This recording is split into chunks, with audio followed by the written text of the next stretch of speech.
Hello, everybody, and welcome to Rewind-A-Dynamite. I am John Pollock, alongside Mr. Wai Ting. Hello, Wai. Hello, John, and again, happy birthday to you. For Thank at least an hour and a half more. Well, I turned 38 this morning. At 8 o'clock, 38 is going to be a great year. I thought I was like 42 by the time Dynamite was over. And I'm not even saying that in a negative way, but dude, there was so much on this show. This might have been like the most Dynamite episode of Dynamite. I can't even tell anymore, dude. Are you kidding me? Like, this was, I will say, a show. Like, between this and then, like, the craziness of the t-shirt, like, I had to rewatch segments of this show in between the commercial breaks. So I had no time to pause whatsoever, to the point where, like, it got to, like, with that match, it got to, like, one of the matches towards the end where just, like, I had to tune out. I'm sorry. Like, I needed to meditate, just to kind of calm myself from my mind going crazy trying to keep up with notes for this show. It was too much on this show. Like, and I'm just talking, like, angles and, like, that main event, I'm sitting there, and I am going back to the first segment with Jericho and Kingston and the Hangman match, and that may as well, in my mind, have been last week's episode. Like, that's the distance I felt. Do you remember when Jeff Hardy debuted? I think that happened at, like, Chapter 3 of Lord of the Rings tonight. Yeah. It was, like... But again, like, I don't, like, if I was somebody who was just watching and not taking notes and not doing a podcast, like, maybe I would love this, and I think I would, actually. Like, but would you remember it all at the end? Like, you're going to remember Jeff Hardy. You're going to remember the key things. I just look at it, and I just think it was... I don't think we needed 3 title matches on this show. I think those could have been especially spared. when they weren't promoted ahead of time. It was a very interesting tactic on Tony Khan, because they had, coming out of this, we knew the TNT title match and the Thunder Rosa Layla Hirsch match. And then today it was announced, like, all of the promotion was designed for day of. And that may turn out to be very effective. Instead of doing this week in advance, it's kind of a last minute buzz and it builds it up. I think everyone was expecting Jeff Hardy. So you had already that interest, and let's load this up with all of this stuff we're going to throw at you. And they threw that and then some at you. I almost felt, though, it was too last minute. It was so last minute. Wait, the tag title match was announced less than an hour before they went on the air. I mean, I was having dinner. And, like, between the hours of, like, 4 o'clock to, like, 8 o'clock, I'm trying not to watch any wrestling before I do it for the rest of the night. So, like, I had no idea until I logged on right before the start of the show. Yeah. A small thing to me is that I would have liked to have seen, like, Swerve have, like, a bigger presence on this show. Like, I know he's wrestling on Friday, but I do almost feel that, like, he comes in and it's like, okay, he's wrestling on Rampage. It's already sort of like he's moving. He's already yesterday's news, dude. That's kind of how it feels like when you have a brand new toy that's coming in 3 days after the last toy. I really would have preferred that the tag title program, like, to me, sometimes there's storyline reasons. Like, Hangman, you wanted on this show to set up the 6-man. Okay, you can move things around. The tag title match, I think a Swerve match, like, gets 8 minutes. He came off so well on the pay-per-view that I wanted more than just a backstage promo. And it does kind of position guys to your audience that maybe AEW is not looking at our A and B show, but your audience sure is. And I just would have liked to have seen Swerve be more than just a backstage segment. And, dude, I do not know how Tony Schiavone was standing at the end of this show. He must have interviewed half the roster tonight on the show. He must have walked back and forth, like, from the ring to his seat. Got Regal bringing him to tears in, like, segment 3. He's like, oh my God, I got like 84 more promos tonight to conduct, and this guy's just breaking me here on national television. They have a continuously growing roster, and they have stories for every single person, or at least they're trying to make stories for every single person on these TV shows. So we are going to be going into Dynamite, and just want to let everybody know that we did put out Rewind-A on Tuesday night, a review of TNA Hardcore Justice 2012 featuring Jeff Hardy. Yeah, that is correct. Yeah, the tables match.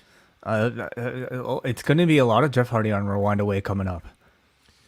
That's right, because our next Rewind-A will be the Super Card of Honor show from 2017 that featured the Young Bucks versus the Hardys the night before the Hardys returned at WrestleMania 33. Yeah, so if you're a Jeff Hardy fan, we got you covered. Yes.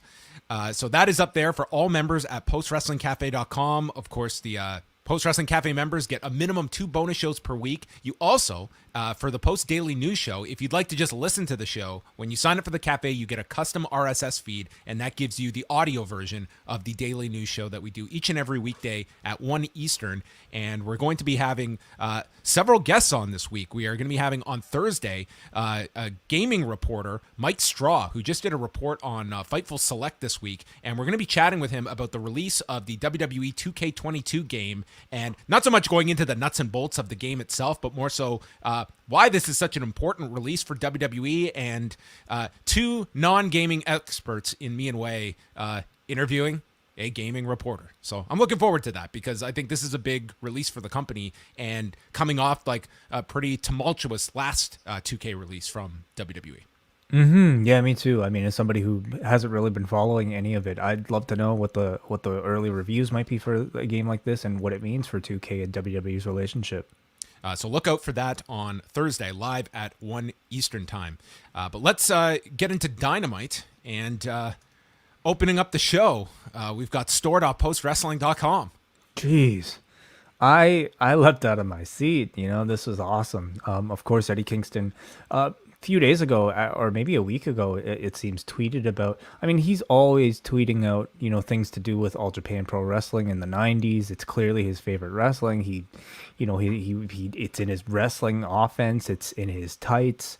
And a few days ago, he tweeted out something about the Jun Akiyama episode of The Long and Winding Road, WH Park's AEW All Japan 90s retrospective that's heard right on this podcast feed. And I believe WH reached out to him, and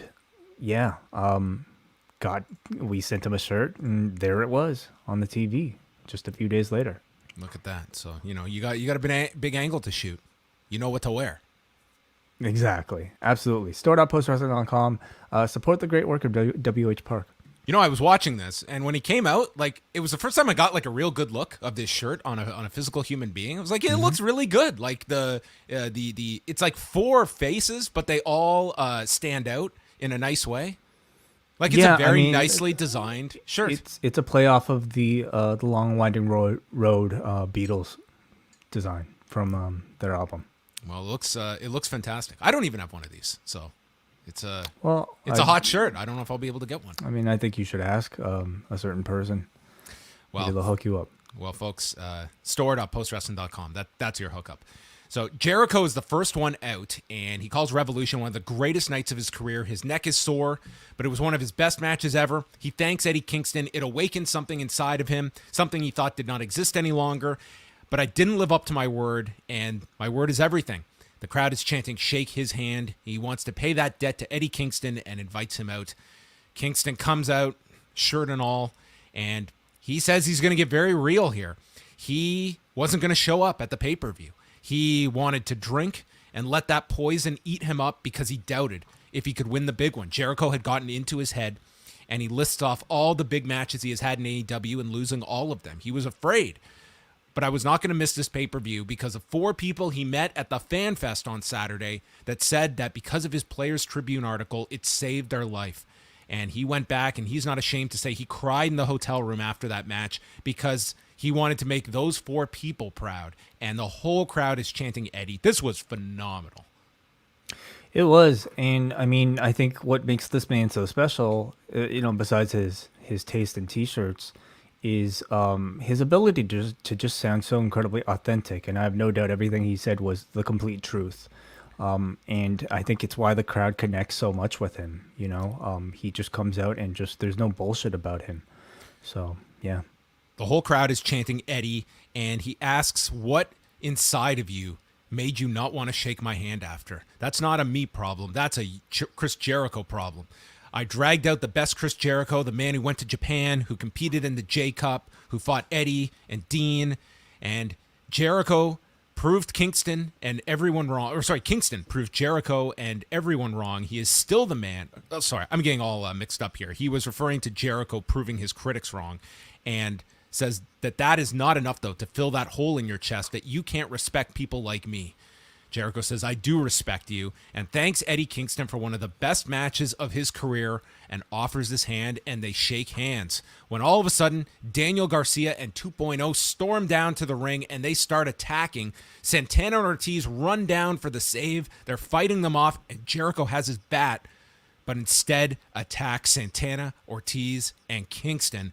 Joining in with Garcia and 2.0, we have Jake Hager run down. He's freaking out. What's Jericho doing? But then he joins in on the attack, and they beat the hell out of Eddie Kingston. They bring out a timekeeper's table, and Hager is going to powerbomb him off the apron, and man, was it a struggle as he went to get Eddie up here. He needed some assistance, and then it was a rough landing here as he just pretty much went straight down for this powerbomb through the timekeeper's table and was done on the floor. Jericho and Hager took off their cuts, put them over top Santana and Ortiz as Jericho anointed themselves the Jericho Appreciation Society. And that's entertainment. And they all gave the middle fingers. Mm-hmm. GFY. That should be the name of the group. It could be. I wasn't crazy about the name, but maybe I'm not supposed to be crazy about the name. But Maybe. I thought it was an excellent angle. Fantastic.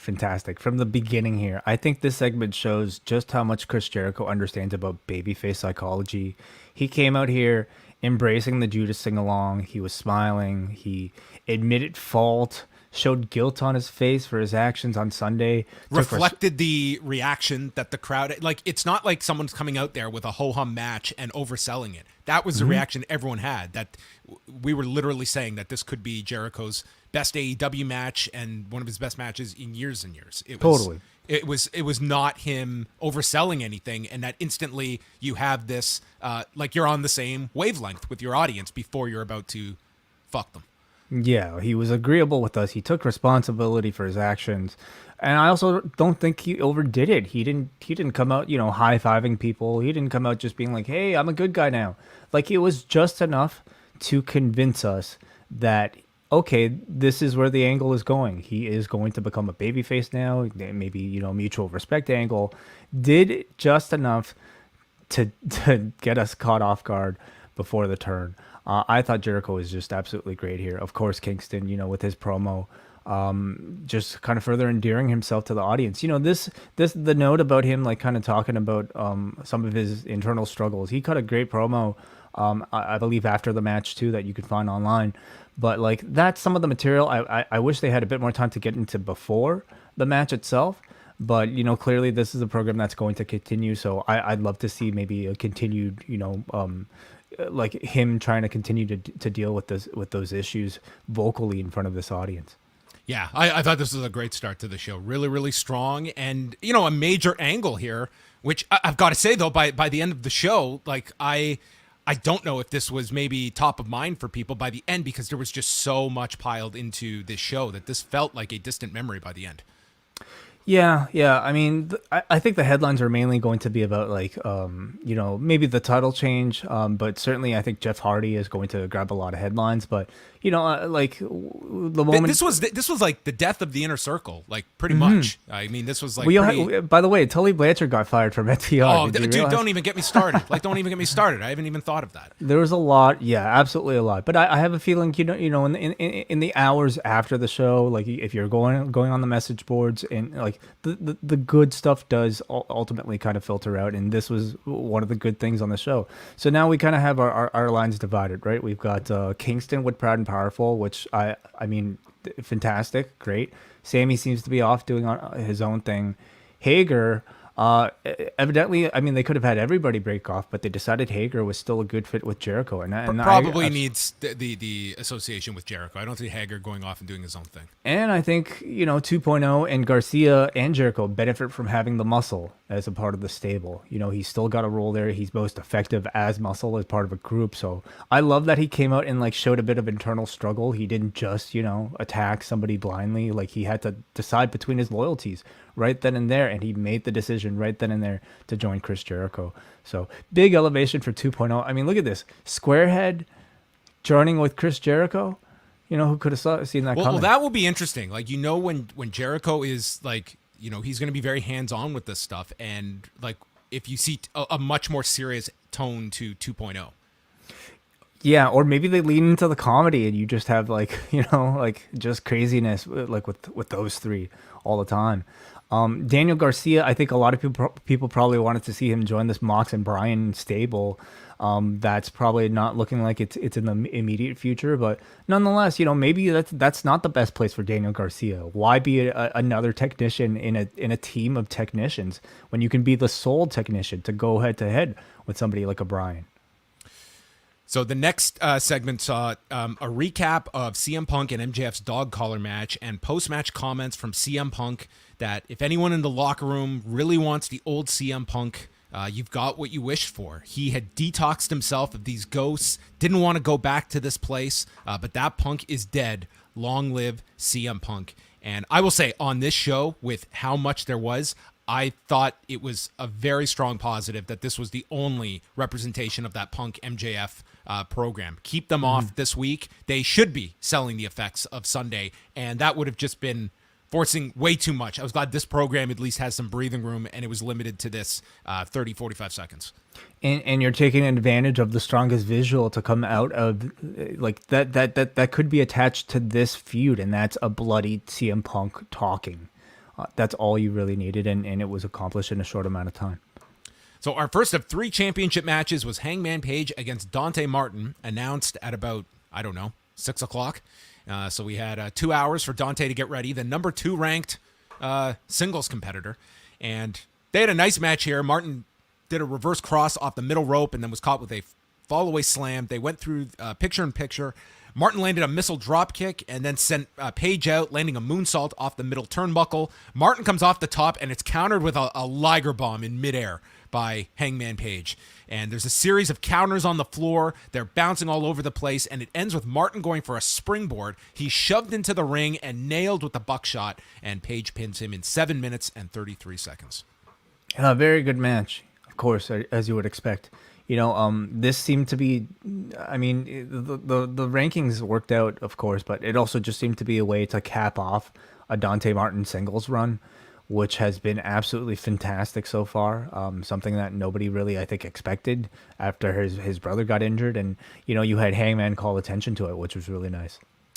Shivani got into the ring with Hangman Page, and he calls Dante back to the ring and puts him over for getting a title shot after a tough year without his brother at his side, and puts him over as hard-hitting, fast, and he would be happy to have another match with him one day down the road. So really put over Dante here at the end. And then Adam Cole interrupts, says that Page is not untouchable, and I took you to the limit. It was a fluke on Sunday. Anyone can get lucky once, but you won't get lucky again.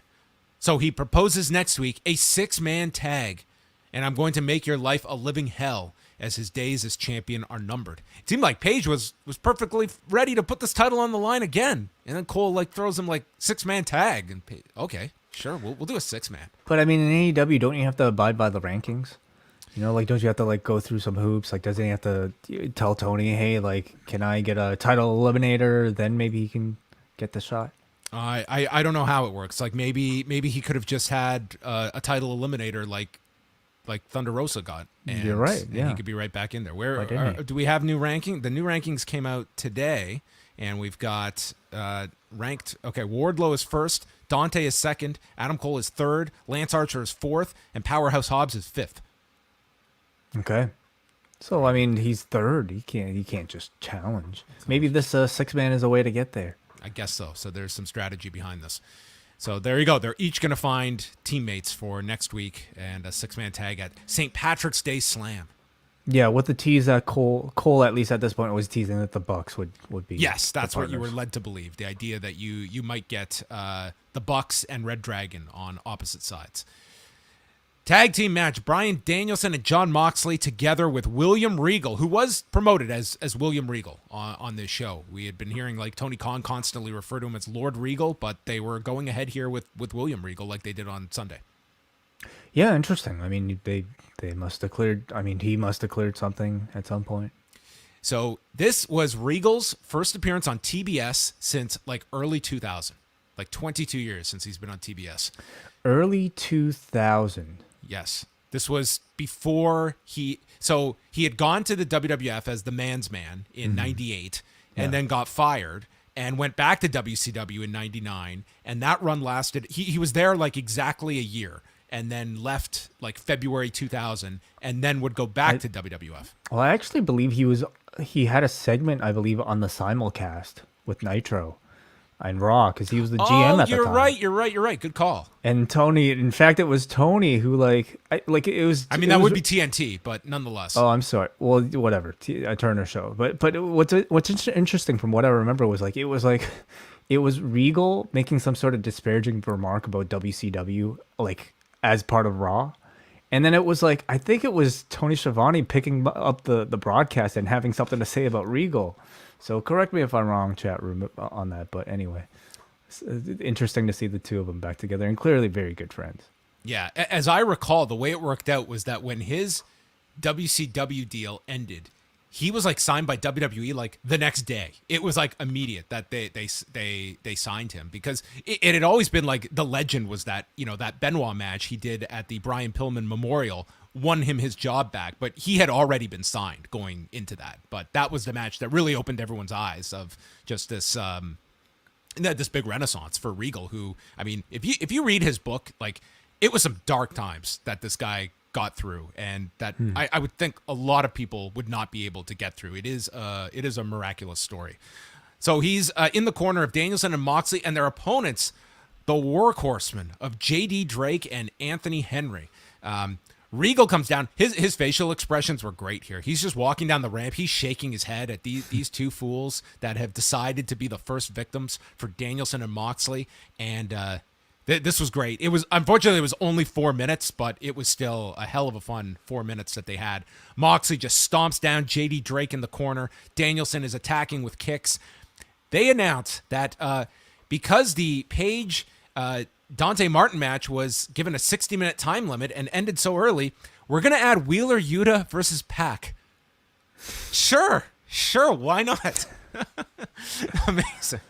It's just ridiculous, the depth that they can just throw a match like that together. That I was very intrigued by when they just announced it. So that we got 10 minutes notice. Yeah. No, interesting philosophy that they're using. It really is just it's car crash TV without really being car crashes. I guess it's more actually it's good driving, but really fast and really abundant. Yeah, dude, this is an F1 race. Okay, that's what this is. It's like you have just a plethora. You have 80 world-class engines that are all going at tip-top speed, and they're whizzing by, but they're all world-class, and you're just trying to pay attention and hope that there's no collision. And by the way, we have an open spot. Let's throw 10 more cars in there. Yeah, we just found Michael Schumacher was just in town, so he's going to enter the race. So anyway, they announce the match, and then there's a surfboard on Henry. Moxley comes in biting his face, hits an X-Plex, and then Drake and Moxley start chopping one another. Moxley fires up with a lariat and hits a dive onto Henry, Busaiku knee on Drake, and then Danielson stomps the head, label lock, and submits Drake in 4 minutes, and just the smirk on Regal's face. My God, look at these two men. Entertaining 4 minutes. Very entertaining. I mean, 4 minutes was all you really needed. This was our first. I didn't even think we were going to get a match this early. So really, it was just something to whet our appetites, just to kind of see what their chemistry was like, and it's really good. But I also thought Anthony Henry was really good. Let's not forget that here. Here's a guy who severely underutilized talent. Being in the ring with him and Bryan together, I'm sure was a real thrill for him. I don't know. If I thought JD Drake was a great punching bag for Danielson and Moxley. I thought, it was 4 minutes. They didn't have the greatest opportunity to do a lot here, but I thought they maximized what they had here. Mm-hmm. Yeah. So Schiavone gets into the ring and goes to interview Regal, and Regal explains it's been 29 years since he came to America. He's lived a hard life with battles in the ring and with himself. And I am not long for this world, referencing that it won't be long before my wife has to wheel me to the old folks' home. And he is here to be with these incredible gentlemen. And he starts to tear up thanking Tony Schiavone. He's like, I would like to thank you because when I first came here, you helped me. And this was a really emotional moment for these two. And it felt like Tony had no idea this was coming. And maybe it was just a spur of the moment thing by Regal to, thank Tony Schiavone, because then he has to get back to business here, explaining this team coming together and his link to them. He said he's no longer required in his old job, and for the last 2 months, I checked out of this industry. When I was told that Danielson had mentioned my name on Dynamite, it piqued my interest, and I started to watch. And I found out that my friend of 21 years is going to fight this man, Jon Moxley. And most people only know me now because of this man, Bryan Danielson.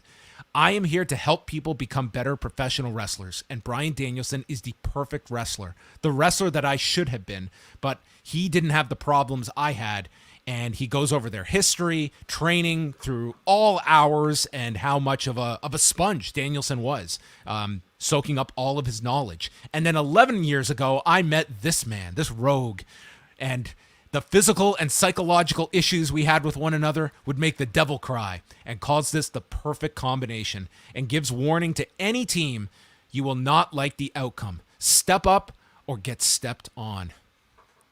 Fantastic. Lovely. I have a feeling maybe like I wonder if how much time he was actually allotted, because a lot of this seemed very freeform, and it felt like he just went and went. Yeah. Because this was like a lengthy promo, and they hit the music at the end. I think they wanted to wrap this. Because I felt like he probably had a bit more to say about Mox, because he went so pretty long on Bryan, and I was looking forward to him actually telling me about the Mox connection. But nonetheless, it felt incredibly organic. He's like, I went to Bloodsport with this guy in 2019, and we sat in the rafters together. Yeah, we were there. Yeah, we remember that scene. Anyway, but how long has it been since we've been able to hear William Regal speak organically? That was well, think about this. When was the last time Regal did a true unscripted promo? By the time he came into WWE, they were into scripting by 2000. Yeah. Well, he was as the commissioner. You're not cutting promos. Anytime you're in the WWE, you're not really cutting this sort of promo. And in NXT, I mean, he was very effective in the role, but quick statements. He was never given go out there for 10 minutes or something like that. It was quick and War Games. That was it. Yeah, and by the way, John, great recap here, as Aaron in the chat room says. Great recap of the promo. But yeah, and I'll tell you what, the thing is, for so long we've heard, Bryan Danielson, everybody cites Shawn Michaels, in the WWE, it's always, Bryan Danielson, former student of Shawn Michaels. But Bryan Danielson himself will tell you that the greatest influence in his wrestling career was William Regal. But we never got that story told to us in the WWE, because what incentive would they have to promote William Regal, right? We finally got that story on TV here from William Regal himself, and I'm sure there's a whole lot more story to be told of that relationship. He only trained with Shawn. He graduated high school, so you're talking June. His first match is in October. So, I mean, that's kind of the time that he's at the Texas Wrestling Academy. And it was it was an impressive class he was part of, but it was a relatively short period that he was training there, and then just out going around. And it was, several years before he started to really gain a name for himself by 01. Yeah, so we're getting this tag team. Do you think that it expands into a stable, John? And how long of a team do you think this? For now, lasts? I kind of just like this. He threw out the perfect combination, the incredible gentleman. I think there's a few names you could go by. I kind of like just the team for now. They weren't really emphasizing the recruitments at this point, which is something you can add at some point. Regal did say, I'm here to train people to become better professional wrestlers. You could open that door, but I hope they establish the team first before we start adding more to it, because I think this is still an act you want to kind of establish and just let them run roughshod on this tag division. It's an interesting choice of names. I mean, obviously the real life connection kind of makes a lot of sense, but I mean, this is almost already an all-star team, right? You have two top guys who can not only, they're main eventers who can really go in the ring, but they can also talk as well on their own. So to add William Regal on top of it, it's almost like a super group where somebody, of three lead guitarists who could talk on the mic, all talk on the microphone, and two of them having to, play rhythm because, we're letting, William Regal cut a solo or something. This is why Wai and I never started a band together. we would override each other's talents. But I'm curious to know like how they play with their dynamic, especially on the microphone. Does Mox speak a bit less now that you kind of have Will and Regal do the talking? Or do they find an interesting dynamic and do they emphasize different character points of each one? Yeah, I think there's a lot to explore with this. I think it's like a really entertaining combination. I think it really goes. It's almost like a tag version of Nick Bockwinkel and Bobby Heenan, where it was like two phenomenal talkers, or like even like the modern day, like the Heyman Punk combination, where it just here are two incredible talkers. In this case, three, but it's like these elite level performers that are all together. I just think it's a great addition to the tag division, which is already loaded, and now you're adding this to the mix. So I think there's many different ways you can go. And when you're ready, then you can have like the pupil that comes in, and just by that connection, it elevates a Lee Moriarty or whoever you want to isolate in the future. We are at the stage now in AEW where there's so much talent, even in the singles main eventer role, that Tony Khan can shove a Bryan Danielson and a Jon Moxley into the tag team division just to make room, for other people in the singles division. It's wild. So Marvez is with even Marvez got a workout on this show. He's with Dark Order, and Hangman shows up and says his temper got the best of him when he shoved Alex Reynolds on Sunday. He screwed up. He apologizes, and then Silver just asks, so which two are you going to pick for next week? And he's throwing out combinations, and Paige says, well, I kind of ran into Luchasaurus and Jungle Boy, and they want to get their hands on the Young Bucks again, so I think I'm going to go with them. And it's this awkward exchange, and the fact is he's just not that into them anymore. He's moving on. I would contend he never was. This is not the first time we've seen the Dark Order try to win Paige's affections. And even when they helped him win the championship, Paige didn't call them back, I think at some point, and it seems like this might be it, where I think the Dark Order has to move on. Are you saying that Paige is leaving them hanging? Yeah. Wheeler Yuta against Pac. Fortunately, a lot of this happened during the break. We had the best friends in Yuta's corner. Danhausen was out there as well. Nice for what it was. It led up to this massive superplex by Pac that looked brutal. And speaking of which, finished him with the brutalizer in 5:44. So this was kind of just this was as much as you got as like a cool down match with Pac and Wheeler Yuta. I suppose so, yeah. I feel like most matches, even like there aren't really filler matches when we're talking about AEW Dynamite, a show as dense as AEW Dynamite. So a bit perplexing that they would decide of all matches to put this match on, because I didn't see any sort of storyline point to it. There was no storyline to it. Like Chuck Taylor was looking concerned over Wheeler Yuta at the end, but that was about it. Mm-hmm. So the Cutler Cam, Wai's favorite segment of the week.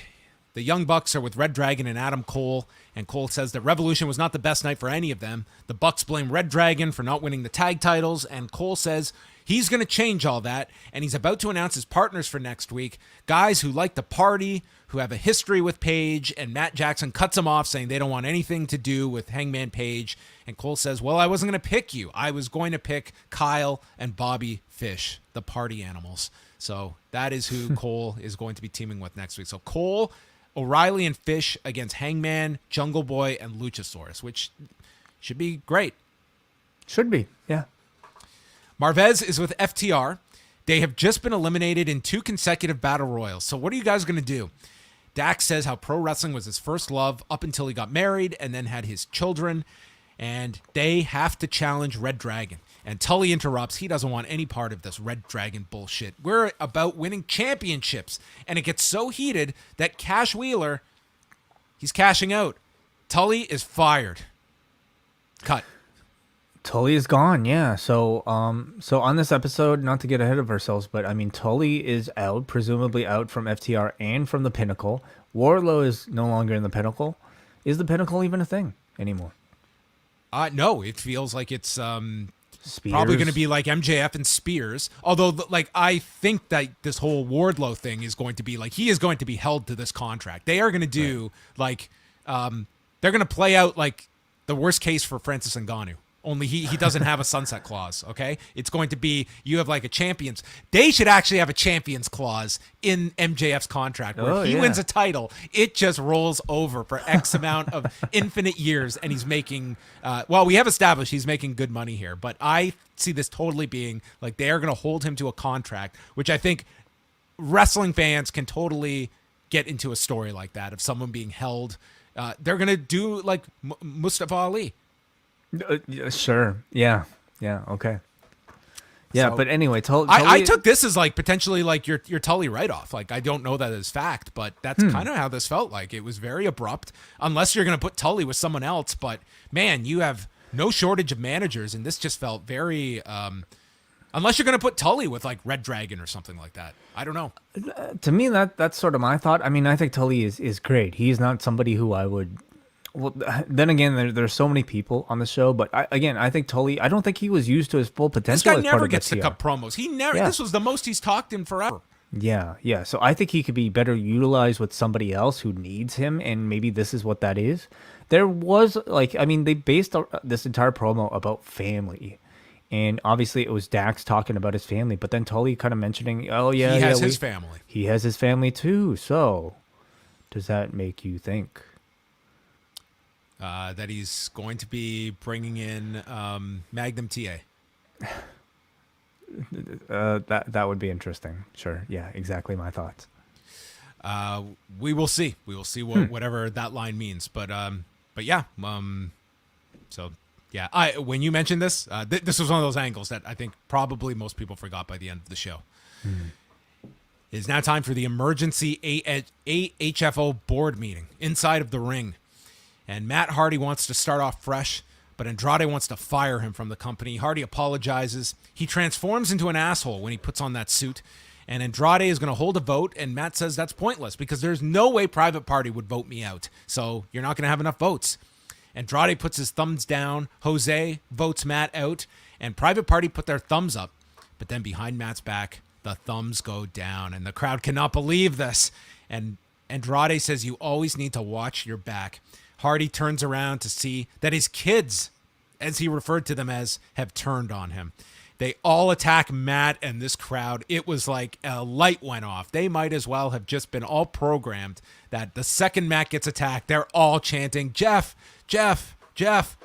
And Jose brings a chair into the ring. Darby's music plays, and he comes out with Sting. They are fighting the AHFO when Jeff Hardy and the Hardy's old WWE theme starts playing, and this place goes insane as Jeff comes out, and this guy was soaking it up. He had a save to make, but he was going to enjoy this pop. Had they been using that theme like outside of the WWE? This was a theme that was. It's not owned by the WWE. Yeah, like this would show up on like Spike. On Spike and like different like commercials. Like you would hear this theme out there. So this was not a WWF specific theme. So that I'm sure contributed to them getting around this. But it was like the perfect song to hit that you're going to elicit a pop as opposed to some random peroxygen track. Clearly, absolutely, yeah. I mean, at some point, if they switch to the delete characters, they can, go with the obsolete or whatever it's called. It's called. It's called Loaded. Is it? Wait, is that the one? Yeah, so. Loaded by Zach Tempest. So, okay, interesting. Yeah, interesting. And interesting, like, they never used it in other promotions, unless I'm mistaken. So he comes out, it's a huge pop, and he hits a swanton bomb on the Blade, hugs Matt. That was like a great scene. And then they have kind of this like face-off with Darby and Sting, which was interesting at the end of it. It really was. Yeah, I think, many of us expected Jeff Hardy to eventually show up in this segment, but what I didn't expect was that Darby Allin would somehow be attached to it. And I'm not exactly sure what the intent was by them telling Darby to look shocked with your jaw literally, hanging. They had Darby like...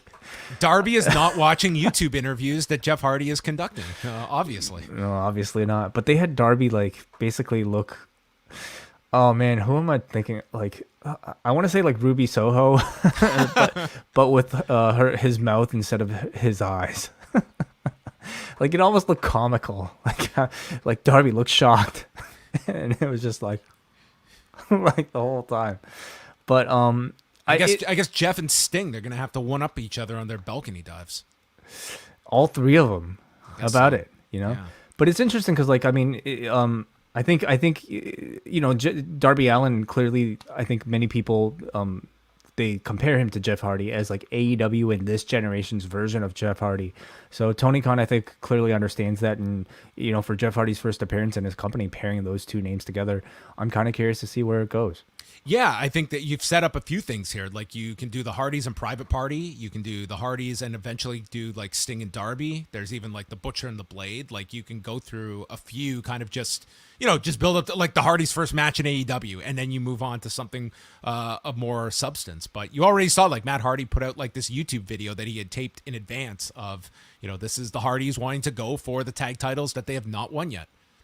Yeah. Darby looks like Tozawa after a kiss from Tamina. So there you go. That was one of the big moments of the show. And then Shivani's with Shane Strickland, who will debut on Rampage. Tony Nese walks in, and he doesn't think Shivani was as excited when Tony Nese debuted as he was for Shane Strickland. That is a fact. And Shane doesn't have an opponent on Friday, so Nese offers, and Shane says, let's revisit our Friday nights, and I will bless you because this isn't Nese's house. I did think Strickland cut a very good promo here. I just wish he had a bigger presence because he got over really big on Sunday. The audience took to him, and I just think that immediate show after, let's make this feel big, rather than it's like it almost felt like he was crammed into this show that you might have missed. They just they have like three people debuting every single week, John. You know, and at some point it's like Keith Lee, like, you know, felt like yesterday's, like last month's news. Buddy Matthews and Eric Redbeard. Like, remember that guy? Jay remember Lethal. remember when Tony Nese debuted? Like, No. What the hell was this like? Why was Tony Nese like in the crowd like week after week? What was the point of that? He was scouting, and then he got For his what? TNT. He got his TNT title match. He needed to scout for that? Yeah. Okay. So, well, we'll see them on 205 Rampage on Friday night. Then Shivani is back into the ring. This guy, I wonder what his Fitbit read by the end of this show. He's out in the ring to bring out Wardlow, who is still under contract to MJF, but he had to decide whether I'm going to continue to help someone else achieve their goals and dreams or achieve my own. I was disrespected by MJF and thought I was leaving the circus, but I just left one cage for another by joining Max. He knew he wasn't a good person. He's trash. But the fact is, I grew up poor. I had a mother that struggled to raise me and my older sisters, and this was an opportunity to provide for my family. Through working with MJF, I made a lot of money. It changed my life, but he disrespected me and threatened my family. And I've decided that his fate was decided after he slapped me last week and no longer gives a damn about his contract. I am no longer his bodyguard or a member of the Pinnacle. I am finally free, which is not how contracts work, Wardlow. And he hopes that MJF just releases him from this BS contract so they can go their separate ways. And I'm going for another contract, and it's mine to take. It's my time to take the AEW world by storm because it is Wardlow's world. And I thought Wardlow did a tremendous job for like the first time he's been like given like substantial promo time. I thought he came off very well in this segment. I think so too. This was, I mean, a lot of airtime and a lot of dialogue, you know, and to give to a guy who traditionally has been the silent muscle in his stable. So, considering all of that, the biggest promo of his career, certainly the longest promo of his career, I thought he showed some decent confidence here. But, you know, obviously he's now just in a position where he needs experience. He needs a lot more experience, you know, in order to, I think, you know, for him to reach the potential that they clearly have, you know, slotted for him. And this is setting him on that track to get it. Marvez is with Keith Lee and QT Marshall, and QT says they have a common enemy in Team Taz, and the Factory and QT have Keith Lee's back, but he says, I've got a very large back. I'm good. And he walks off. So this is going to be a match. Didn't seem like it was that much of a disagreement, but now they're going to war on Friday. Oh, QT, I think, is just like, you know, looking for his next person to take a beating from every month. AEW tag titles, Jungle Boy and Luchasaurus against the Acclaimed. The Acclaimed rapped about they're going to go down like the price of gas. Jungle Boy can't grow pubes. And they're number one like the Batman at the box office. Yeah. Are you going to check it out? The Batman? Or the price of gas? I guess you would have to check out one to get to the other. I guess so, maybe. No, I'm probably not going to go watch Batman unless you come back and say it's the greatest thing ever. All other people have said it, but I must warn you, I believe it's a 3-hour movie. Oh, get out of here. It's a definite no. Way too long. The Gun Club's in the crowd. We don't know for what reason. They didn't play any factor into this. So they went through picture in picture. The Acclaimed avoided a double choke slam. Luchasaurus ducked a boombox shot.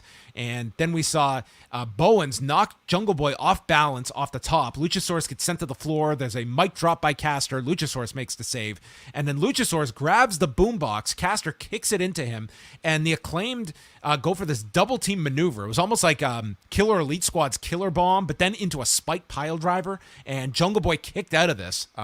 So I imagine they'll be utilizing this more often. And then Cage pulls Caster out of the ring. Jungle Boy's with Bowens, and they do the spot where it's the Greco-Roman knuckle lock where Jungle Boy scales the ropes into the Doomsday Device. Tail whip sends Caster to the floor, and Jungle Boy pins Bowens in 9 minutes, 28 seconds, and they retain the tag titles. Really fast match. Crowd seemed like they really liked it. I'm sorry, I don't have much to say about it. This was where I had to take a mental break from the show. I had to catch up somehow. This was a lot coming at everybody at a pretty furious speed. Nice tag match for what it was. I didn't think it was. You're coming off that three-way, and that's not maybe a fair comparison, but nonetheless, fine tag match that yes, the audience was into, and some creative offense, I would say, from both teams. Cargill and Mark Sterling are going over all the opponents that Cargill has beaten, asking who is left because the next goal is going 30-0 and issues an open challenge. And Jade asks who wants to step up and receive her kiss of death. Layla Hirsch against Thunder Rosa. Thunder Rosa's left quad was taped up here. There were forearm strikes by Hirsch, and then Rosa's placed into the Tree of Woe. Through the commercial, Hirsch gets caught on the top and is hit with a superplex, and then Hirsch snaps Thunder Rosa's arm on the bottom rope and grabs the turnbuckle that she used to attack Chris Statlander with, but this time Red Velvet shows up and sends Hirsch back into the ring without the weapon, and Thunder Rosa goes for the Fire Thunder driver. It's countered to an armbar, rope break, and then Hirsch misses with the knee, and this time takes the Fire Thunder driver in 8 minutes and 54 seconds. This was a bit of a come down for the audience, and it was definitely late into the show, and I'd say it was more pronounced tonight because you were like traveling down like the Autobahn and then getting off onto a residential street. So it was like you've got vertigo at this point on this show. So this was kind of like a getting your equilibrium back type of match. Yeah, right. Yeah. I felt like it kind of lost a bit of steam towards the end, and maybe it was a crowd that was a bit more tired for something like this. Also, just probably a bad slot on the show. And Red Velvet is checking on Thunder Rosa after, but Shivani gets in to say next week it's St. Patrick's Day Slam, the event where the Lights Out match took place last year. And this time it's for the title, and it will be in Thunder Rosa's hometown of San Antonio inside a steel cage. And I would presume that headlines the show on top of it. I would think so too. Yeah, I mean, I think this is the moment that we would see the title change. I felt like when, Rosa heard the announcement, like she, in character has to look very excited, but I think it looked very genuine to me because I think it's the realization that she's about to get her moment in front of her hometown finally, which is very exciting for her. And which, seeing the layout of that, I think that's a way better direction than if they had done it at the pay-per-view. Like, this will be way more meaningful. Instead of being in the middle of, like, a stacked pay-per-view, they're going to get their main event on TV in her hometown. That'll be way more substantial than just doing it this past Sunday. So, everything seems to point towards that and, like, a real big Thunder Rosa victory next week. Britt Baker reacts with Jamie Hayter and Rebel and asks why she doesn't have to go to the back of the line. She calls this conspiracy shit and asks where was Mercedes Martinez. So that is part of the story that we brought up on Sunday. Like, where was Mercedes to help Thunder Rosa? She's not afraid of Thunder Rosa or a steel cage. And what happens if this Carney riffraff becomes champion? Last year, Thunder Rosa got the pin, but who really won? So a nice promo here from Britt Baker to set up the match for next week. So that is on tap in the cage. And then we've got the TNT title match with Wardlow challenging and the 6-man tag with Hangman, Luchasaurus, and Jungle Boy against Red Dragon and Adam Cole announced thus far. Rampage on Friday, which is being taped now, we'll see Jamie Hayter against Mercedes Martinez, Darby Allin against Mark Quinn, Keith Lee versus QT Marshall, and Swerve versus Tony Nese. Which is a nice lineup for Rampage. Yeah, usually it is. The main event way, title versus streak.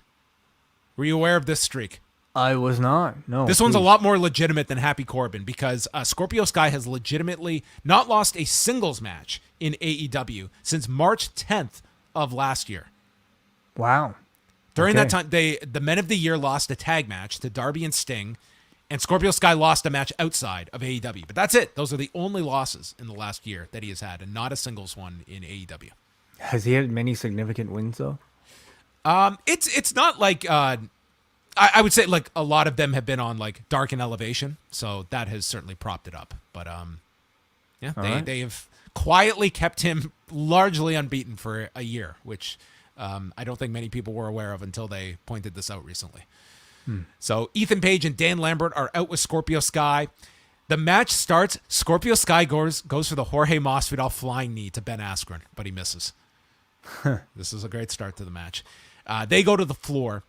Guevara sets up a table, and he goes to the top, and dude misses a 630 going through this table. This looked insane.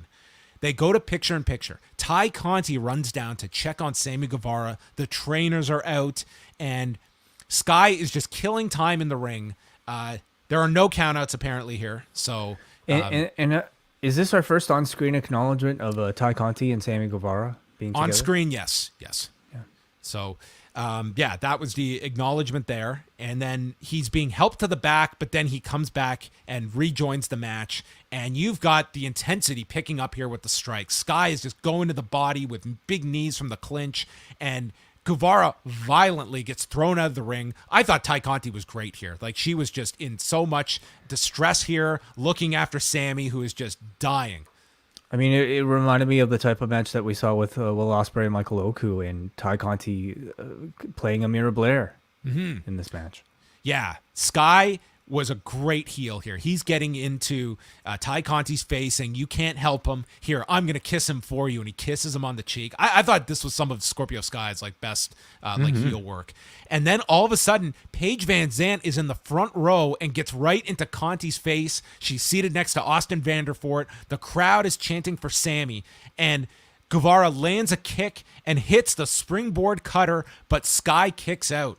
Sky then goes for the TKO. It's stopped, and Guevara is struggling, and he gets him up for the GTH, but Sky rolls to the rope, and he can't be pinned. So Guevara is going for broke. He goes to the top, shooting star press, and the injured ribs land on the knees.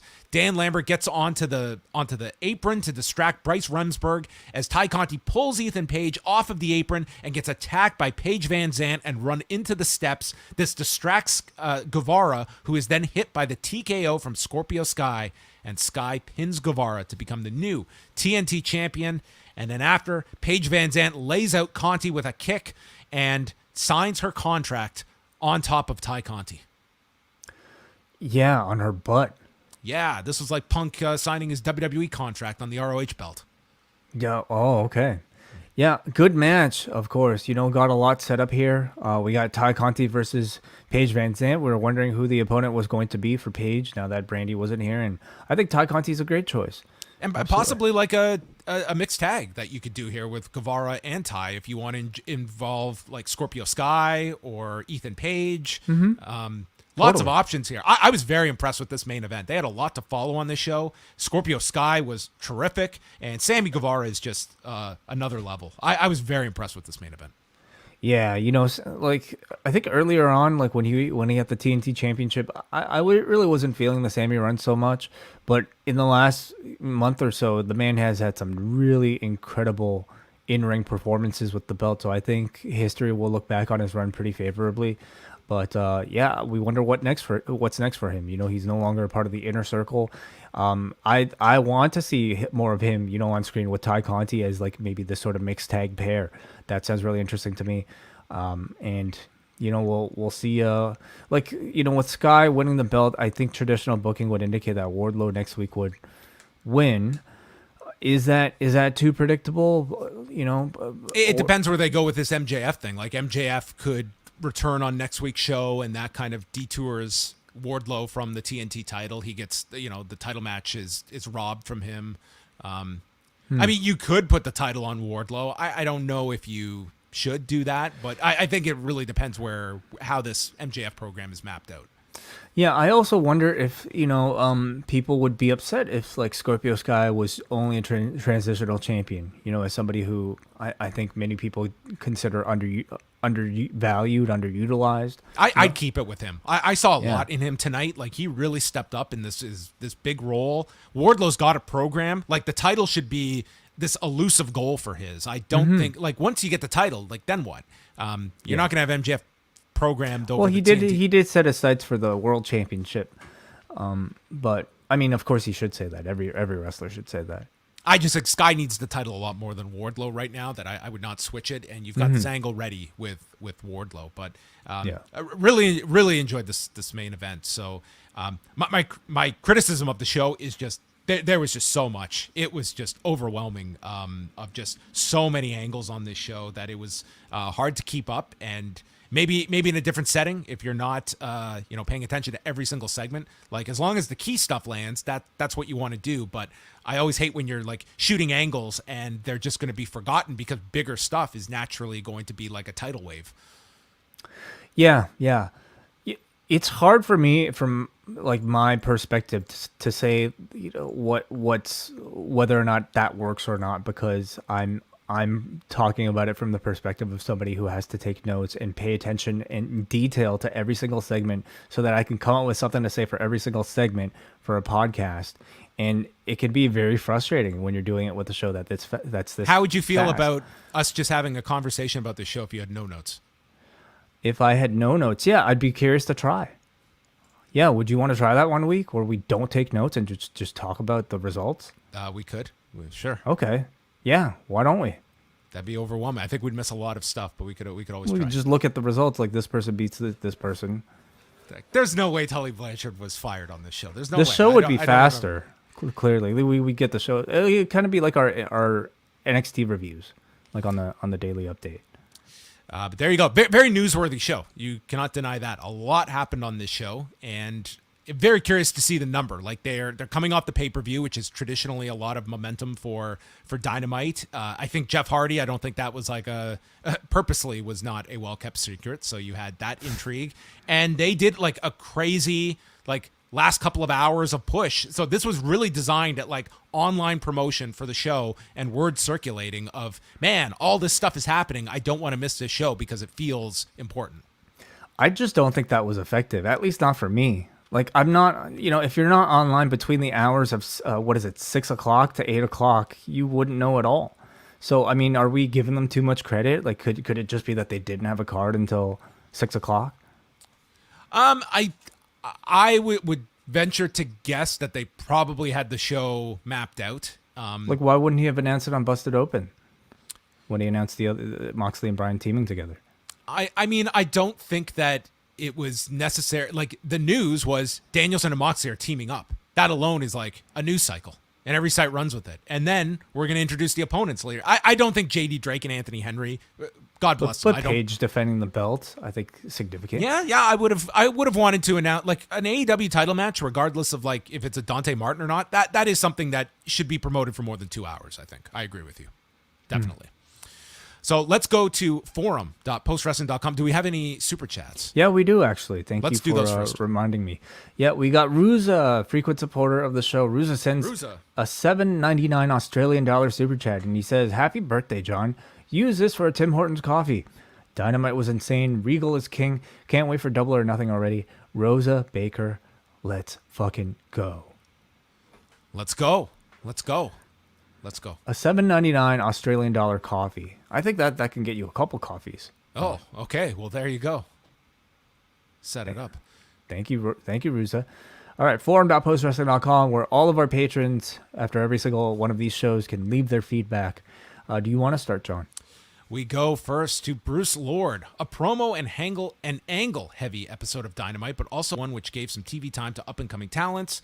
It seemed very significant to me that Sting was in the ring for Hardy's debut, especially after Kingston and Regal's promos referred to very real-world events and personal demons. All in all, a very entertaining turning of the page after a fantastic pay-per-view. Regal's still phenomenal, and the AHFO is finally finished, and Wardlow can actually promo. Who knew? How would you guys like to see the reunited Hardys used in the short term? Should they team or feud with Darby and Sting before moving on to the Bucks match? I think we're all looking forward to.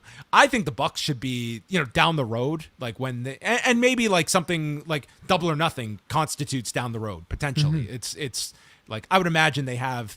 I would venture to guess that Double or Nothing, they at least know maybe your top couple of matches. I would imagine the main event, they know where they're going for Double or Nothing, which is going to help when you're just booking backwards. But yeah, another option here that we didn't even mention is do the 8-man first. Do the Hardys with Darby and Sting against the AHFO. And then they set up essentially like 3 to 4 matches just with that run-in tonight. And you can get a lot of mileage out of just the Hardys having an 8-man, and then the Hardys having a tag match together, and then Jeff Hardy has his first singles match, and then we move up to like Darby and Sting against the Hardys. That's a big match, especially if you could do it in somewhere of significance for the Hardys. And then you have the Bucks. You have so many teams. Jurassic the Hardys, Express.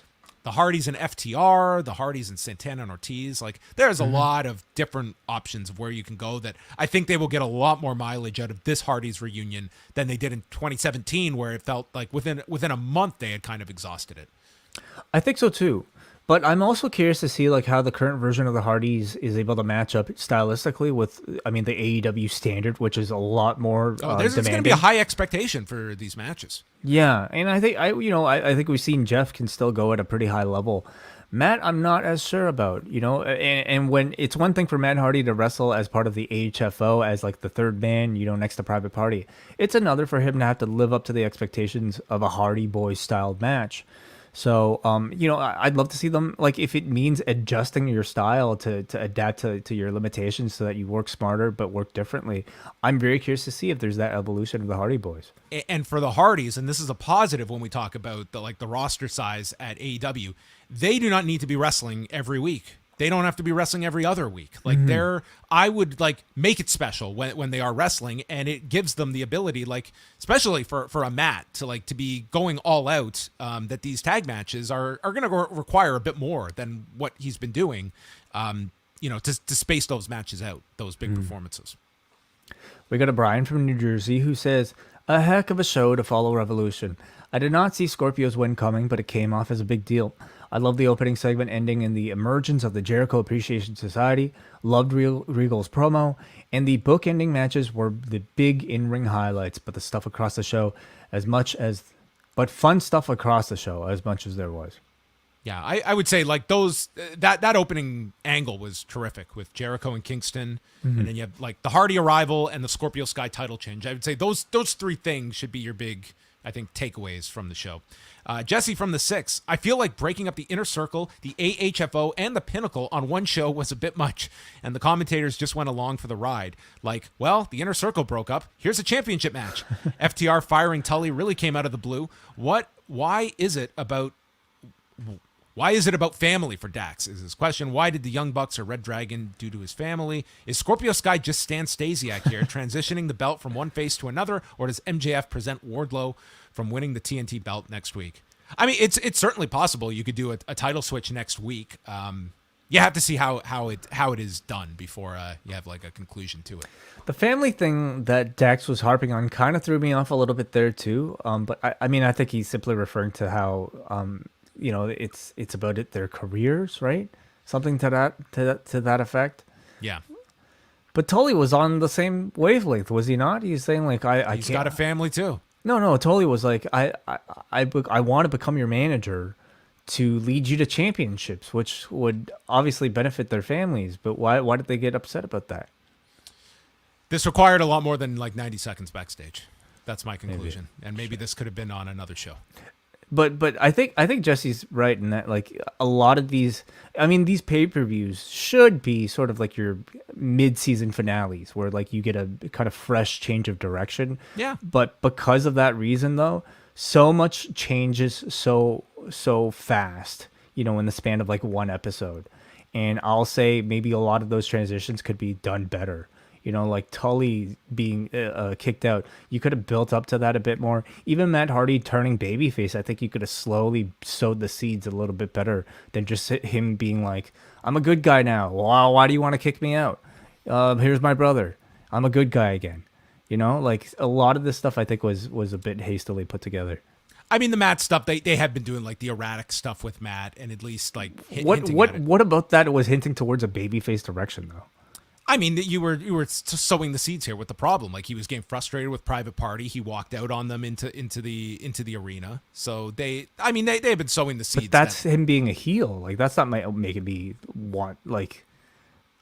Okay, so him walking out on them, I justify. That was their justification to want to vote him out. Yes. So why am I supposed to feel bad for Matt? Because you don't like HFO. Okay. That's I don't think it was that well done.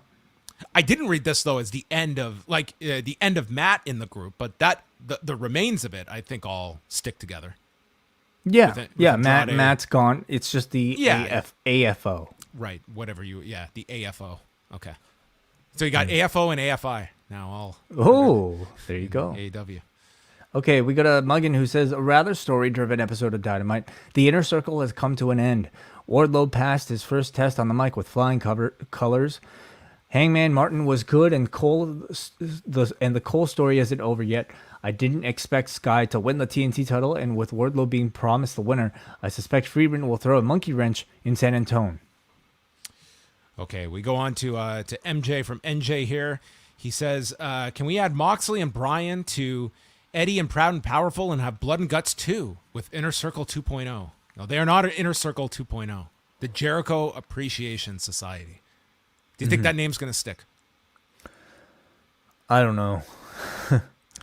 The Easter eggs, intentional or unintentional, continue to be great. The Regal, Mox, and Bryan connections, and then Jeff Hardy and Sting sharing a ring. That's a rematch I'd like to see. The Best Friends group must be very big draws to keep getting on shows despite is MJ insinuating that it's a TNA Easter egg, having Jeff Hardy and Sting being in the ring together? I mean, you have, like, Jeff Hardy has said, like, Sting was, like, one of his favorites growing up as well. So there's that.